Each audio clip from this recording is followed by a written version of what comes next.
อุ้ยต้องเตเข้ามานะครับผู้กำกับมาผู้กำกับมานะครับผู้กำกับมาวันนี้นี่ผู้กำกับต้องเตนะครับวันนี้มาบรรยากาศของการแสวผ้านะครับนี่ครับต้องเตมา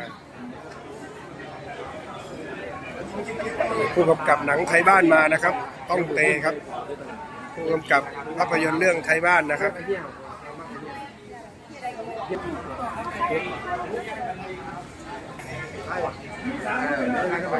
นี่ครับต้องเตนะครับมา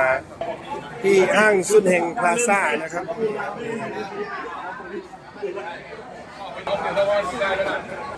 น่ารักทีเดียวนะครับผู้กำกับต้องเตเรานะครับนี่ครับ